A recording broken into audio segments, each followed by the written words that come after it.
Hi, welcome to the One True Church. I'm Hugh Whitmore. I'm continuing my series on Revelation Decoded, and I'm up to chapter 21. I'm going to do chapter 21 alone today because it's got a lot of verses, and I want to be able to get through it without it being too long. So let's get started. In the last couple of chapters, the first beast of Revelation was judged and punished, which is the world governmental system. The second beast was judged and punished, which is Paul, and those who believed in Paul were also judged and punished. And Israel was judged and punished because they were named as the whore of Babylon.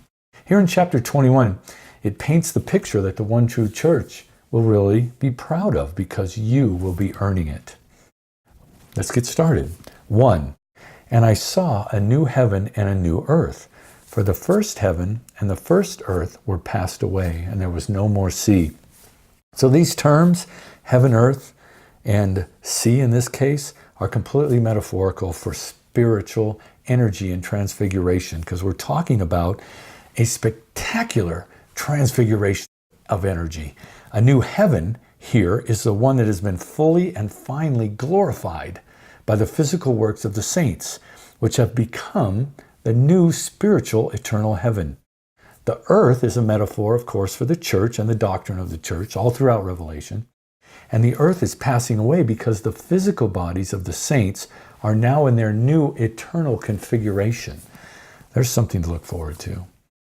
There's no more sea. That's gone away because the sea is the secular world, comprised of those who ran the governmental beast system, and of course all the non-believers, Paul and those who worship Paul, and the destroyed enemy of God, who was Israel.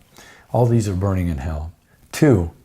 And I, John, saw the holy city, New Jerusalem, coming down from God out of heaven, prepared as a bride, adorned for her husband. This is a physical metaphor, as our extra-dimensional spiritual efforts are becoming first-dimensional in the form of the New Jerusalem.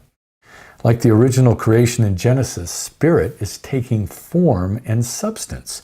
Only this time it's the spirit of the church. You remember the spirit was hovering over the water in Genesis. 3. And I heard a great voice out of heaven saying, Behold, the tabernacle of God is with men, and he will dwell with them. And they shall be his people, and God himself shall be with them, and be their God. Here's God and his word among us. Isn't that wonderful to think about? Because previously it couldn't be, because Paul's false testimony destroyed the power of God's salvation and arrested it, stopped it from happening. And this is another proof of why Paul's writings are the abomination of desolation, standing in the holy place that Jesus mentions in Matthew 24:15. 4. And God shall wipe away all tears from their eyes, and there shall be no more death, neither sorrow nor crying, neither shall there be any more pain, for the former things are passed away. Can you imagine this? I dream of this. No death, no sorrow, no tears, no pain, to be perfectly eternal in angelic form. Just beautiful. You know, everything that goes with death will be gone too. The fear, the unknowing, the slow decline into old age, and all of the aches and pains that go with it. We'll have no sorrow from lost love or lost money. We won't be lied to or ripped off. We won't live under the sinful world government that makes us sick with their poisoned food and medicine, the crime they promote, and elevate sin to an art form. We also will feel absolutely no desire to sin. Imagine that. 5. And he that sat upon the throne said, Behold, I make all things new. And he said unto me, Write, for these words are true and faithful. This shows the written word has power, and that by our obedience, God makes all things new for the ones he loves. 6. And he said unto me, It is done. I am the Alpha and the Omega, the beginning and the end. I will give unto him that thirsts in the fountain of the water of life freely. It is finally done, because when Jesus was on the cross and about to die, he said in John 19:30, It is finished, which meant that he was going to overcome death, which was the first part of the mission of the cross, but also return the kingdom, which was the second mission of the cross. But that second mission didn't happen. It didn't get done because Lucifer overcame God. as he has for all of these centuries. And he did it at that moment, at the cross, and just after, by killing John the Baptist, then Stephen, and then the Roman Empire martyred a lot of Christians. And then Paul's false testimony came along. So the kingdom waited until our time, over 2,000 years, for its return. And the idea that it is finished at the cross feeds into this false Paul culture in the church that everything is done for us, which ignores 2,000 years of reality that Revelation is an interrupted prophecy. 7. He that overcomes shall inherit all things, and I will be his God, and he shall be my son. Us, the Son of God. It's amazing. Once again, the Bible reiterates here also that our works will earn a reward, and those that work the hardest will earn the most.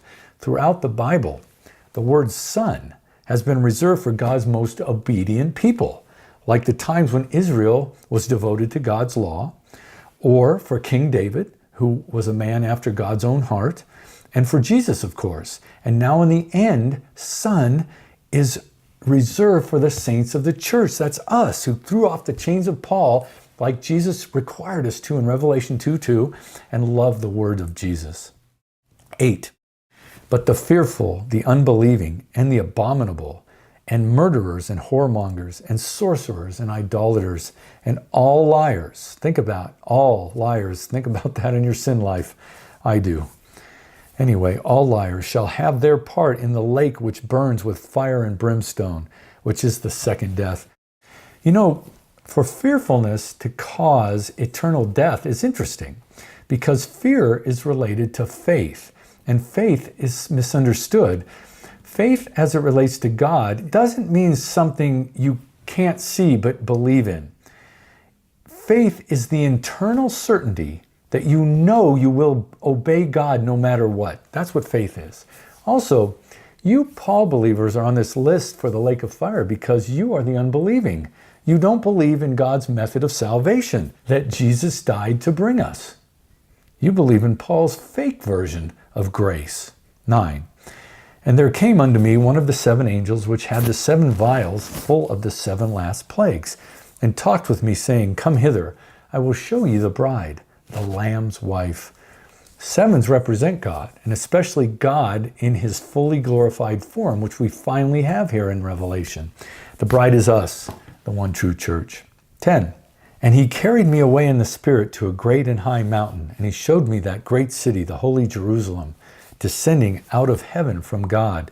The phrasing is interesting here, and it's a bookend to the similar phrasing from when Lucifer took Jesus up and showed him all the kingdoms of the world to tempt him.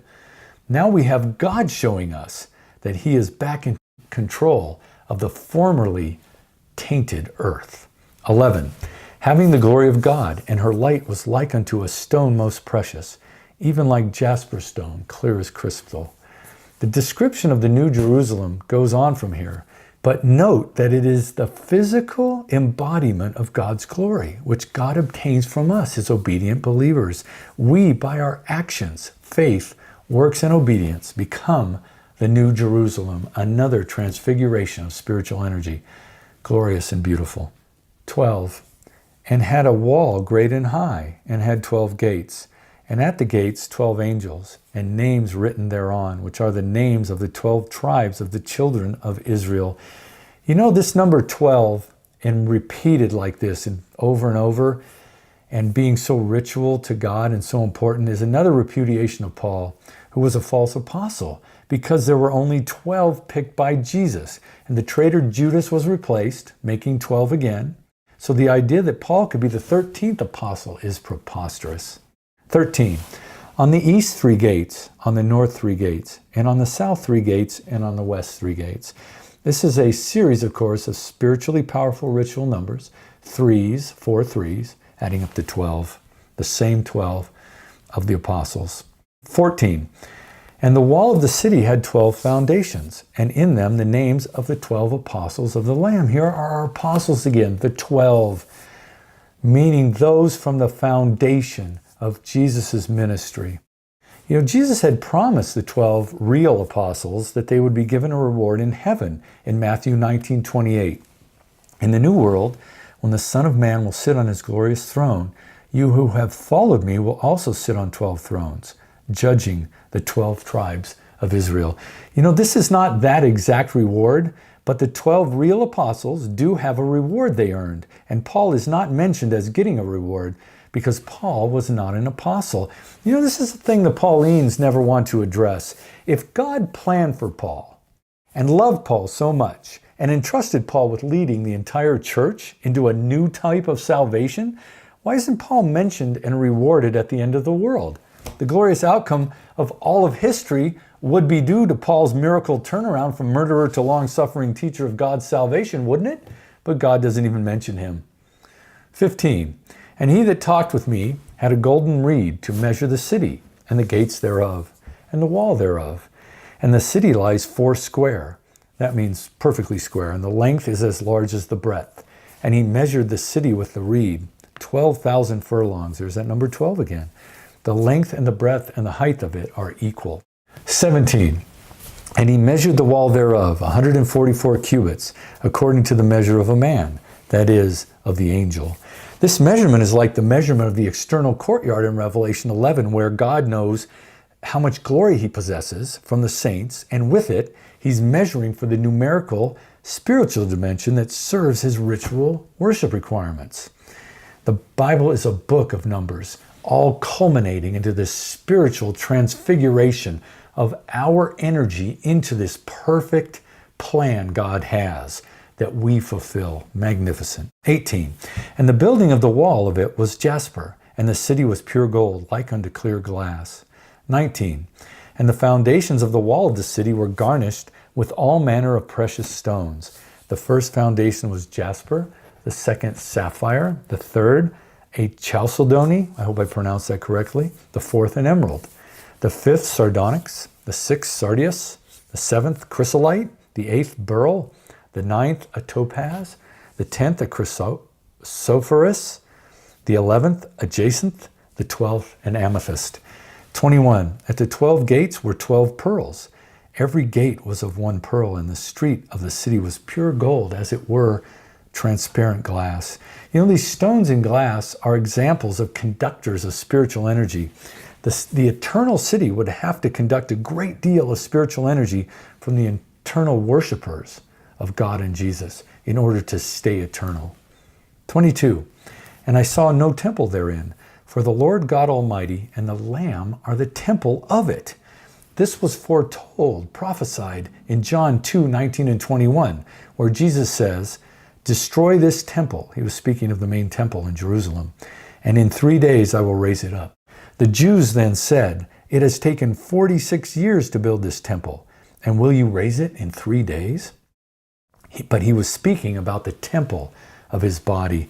When Jesus overcame death, he became our main object of worship, the new temple, taking that function away from the temple.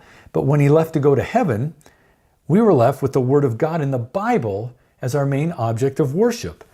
Paul took over that object of worship. He hijacked it, infiltrated it, which is why Paul's writings are the abomination of desolation, spoken of by Jesus in Matthew 24:15. 23, almost to the end.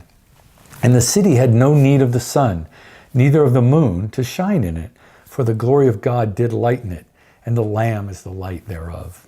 This is proof that God had his glory previously tied up in his creation.